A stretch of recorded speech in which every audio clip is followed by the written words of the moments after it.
Aloha everyone, this is Chesapeake Movie Thoughts, and today I wanted to talk about, cartoons, specifically cartoons that are based on movies, because if you know me, I'm not just a big movie fan, although I'm a huge movie fan, but I'm also a huge fan of cartoons, animation, the art of animation. I love it, can't get enough of it. I love it. The best is made for for theaters, of course, but I also, I've got a soft spot for the cartoons that have been made for television over the years, but particularly the Saturday morning cartoons that I grew up with. So I wanted to talk about that in connection with movies, though. You hear a lot lately about how all the movies these days seem to be based on something else, how there never seems to be any original ideas in the movies. They're always based on a comic book or an old TV show or something like that. Well, I'm reminded of a time when kind of the opposite was true. Is whenever there was a new original property that was successful at box office, then you could count on that coming to television, usually in a cartoon form, an animated form of some kind. Now, I'm not counting when the movie and the cartoon are just based on the same third thing, like a comic book. So I'm not going to count like some great cartoons like Batman the Animated Series. That was not based on Tim Burton's two Batman movies. It came out not long after the second one, Batman Returns, came out, and it was definitely capitalizing on the popularity of it, but it was based on the comic books with some influence from the movies, so I'm not really counting that, or something like Avengers Assemble that came out about the same time the Avengers movies were coming out. I'm talking about cartoons that are actually directly based on movies, and, for a while there were so many of them. Even with regards to movies that, children that would be the expected audience for these cartoons should never have seen. These are, completely inappropriate R-rated movies, like RoboCop or Rambo. And I collect these kind of cartoons. I don't have, RoboCop or Rambo in my collection right now. Well, here's another one that was, I do have in my collection, that would be completely inappropriate for kids if they watch at least the first movie, probably the first two movies in the series. But it did come to cartoon form. Police Academy. Police Academy, raunchy comedy, R-rated for the first one. I'm not sure if the second one was R-rated or PG-13. If it was PG-13, it was a hard PG-13. They got a little bit tamer after that. I remember watching, my parents would let me watch the third and fourth movies, but not the first two for a long time. But we got a cartoon out of that. We got cartoons out of, this one came along a lot later, Godzilla. This is based on the 1998 Matthew Broderick film. And I've heard some people say that they like the cartoon better than the movie. I actually do rather enjoy that Godzilla movie, but there's a lot of people that don't. I seem to be in the minority in actually liking that movie. Though that wasn't the first Godzilla cartoon to come along. Hanna-Barbera did a cartoon in, I think, the 70s, based on the original Godzilla movies, the original Toho Japanese Godzilla movies, which I don't have in my collection. We had, of course, Star Wars was going to make it to television. Now, you're probably more familiar with the later ones, like the Clone Wars or Star Wars Rebels. I don't know if you remember these. There's a pair of them here in the 80s. We got Saturday morning cartoons based on Star Wars. Now, they didn't give us like Luke, Leia, Han, and Chewie. They gave us two series. We got two Star Wars series running at the same time. Droids and Ewoks. And the Ewoks took place on Endor, followed the adventures of the Wicket the Ewok and his tribe. And then Droids was a story of C-3PO and R2-D2, but before they came to be owned by Luke. So it's just these droids being owned by various different residents of the Star Wars galaxy, and what adventures they got on then. So that was very nostalgic.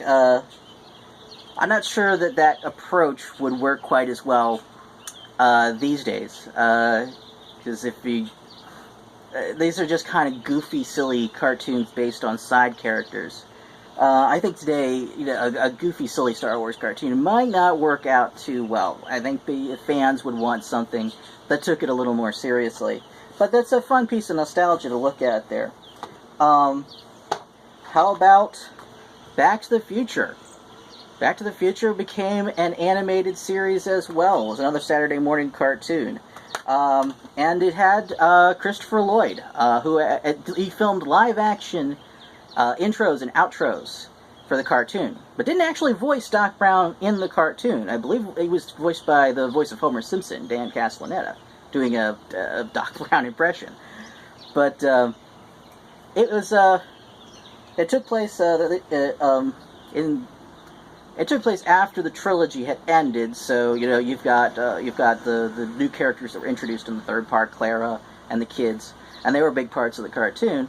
And you have the DeLorean and the train, which doesn't make sense that they both be there if you've seen the trilogy. But they play really loose with the continuity when they adapt it to make it a cartoon. So they kind of they take their cues from the movie, but they kind of write their own continuity. They don't stick to the cartoon's continuity, or the movie's continuity. Excuse me. Talking about time travel cartoons, how about Bill and Ted's Excellent Adventures, another Saturday morning cartoon? These were kind of fun. They're goofy and silly, and they don't take themselves seriously, but they're kind of fun. Men in Black was an animated series. This one came out between the first and second movies, and talk about not following the continuity. They've got characters in there that were written out in the first movie, but they were popular characters, so they kept them in there. You remember when Jim Carrey first made it big in the movies with with movies like Ace Ventura and The Mask? Well, guess what? Ace Ventura, the animated series. And not only that, but The Mask animated series. And these were on about the same time. Animation styles were very different, but I believe they did cross over at one point, which is weird. I've been talking mostly about like movies from like the 80s on, and all of these cartoons were made like from the 80s on, but this one's based on a old classic movie, but it's one I'm sure you're familiar with, The Wizard of Oz. I believe this came out in the 90s. There was actually a Wizard of Oz cartoon. Got it right here.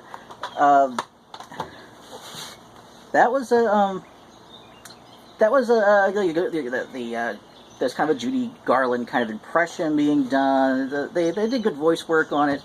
It was fun. I enjoyed it.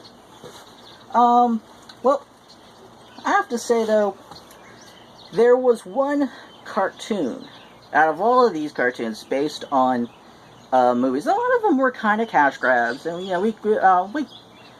kind of knew that. We kind of go along with it and get whatever fun out of it we can, and that's just fine. But there was one that was extremely successful, both artistically and commercially. That was based on a movie, came to a cartoon. Wonder if you might guess what I'm talking about here. I'm about to show it to you right now. The Real Ghostbusters. Now, this is a good cartoon. I mean, these others are kind of, fun, but, you might not necessarily call them good.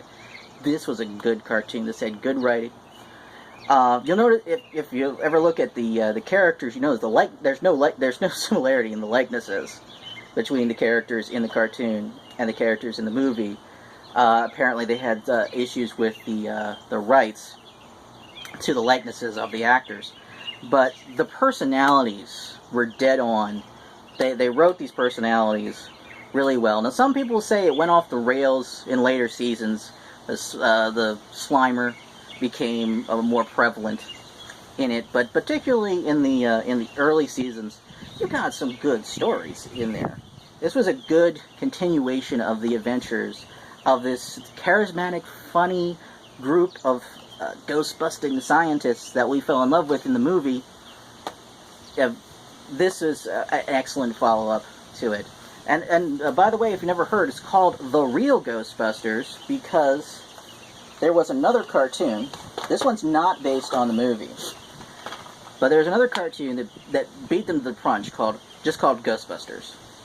Now, the reason this happened is because back in the 70s, before they ever thought of making a Ghostbusters movie, there was a live-action Saturday morning kids show called The Ghostbusters, created by Filmation, which is an animation company. They're best known for their animated projects. They did the animated adaptation of Star Trek. They did He-Man and the Masters of the Universe.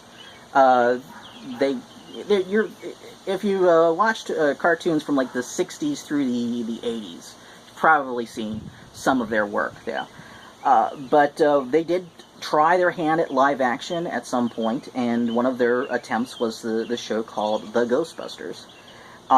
When they were creating the movie, then they wanted to call it Ghostbusters. They went to Filmation, Columbia Pictures that was making the movie. They went to Filmation, and they asked for permission to use the title, Ghostbusters, and they allowed it, with the understanding that they would be allowed to make a cartoon adaptation of the movie eventually. So they called the movie Ghostbusters, and then as they were working out the details for the cartoon version, Columbia Pictures and Filmation couldn't really come together on that. They couldn't see eye to eye, and Columbia Pictures ends up going to Deep for their cartoon. So Filmation, they've got the rights to the name. They've got the copyright on the original 70s show that they produced. So they went ahead, and before Columbia Pictures could get their cartoon out, they put out their own Ghostbusters cartoon based on the 1970s TV show, which is a weird, goofy show about a couple of, it's like very slapstick kind of like old school slapstick kind of comedy with like two bumbling guys and a gorilla are trying to catch ghosts. And they decided to make a cartoon based on that. They made it about the children of the two original Ghostbusters, the two original bumbling guys. They gave them two bumbling kids that had grown up and become Ghostbusters, and the same gorilla, just in animated form now. And it was weird. It was goofy. It's an interesting watch just to see how different a take there can be on this idea. But they went ahead, beat him to the punch, put out that cartoon. So when Columbia Pictures cartoon from Deke was ready to air, to avoid confusion with Filmation's cartoon, and I guess to just kind of one-up them, I guess they decided they were going to call theirs The Real Ghostbusters, because theirs was the one is really based on the movie, so they were the real Ghostbusters, which is one of the classic best cartoon series, and probably the best ever based on a movie. So now the DVD set I have here, this is for season 1. Or volume 1, I don't think it's actually covered it by season. But volume 1, this was put out by Time Life. This isn't available anymore. They have since re-released them in smaller sets, but they are priced cheaper than this was. So you can get like the whole series of the Real Ghostbusters now, like in one DVD at a time. I think they're just one DVD sets, but the price is low. So I ended up getting 2 of the Time Life volumes while they were still available. So I'm still working on that collection. But yeah, now that they have them out, it's a different release, but they have them out. I eventually should be able to finish that collection. But excellent cartoon. If you haven't seen it, pick up the DVDs, or if you can find it streaming somewhere. Watch it and you'll see, like, the characters are spot on, even though they don't look like the characters in the movie. They are spot on. The writing for them is spot on, and they had some good stories. They came up with, like, new villains and ghosts for them to fight. Now, some of them were kind of goofy, but, some of them had a little weight to them. So highly recommend that cartoon in particular. Okay, guys, like, comment, subscribe, and that's a wrap.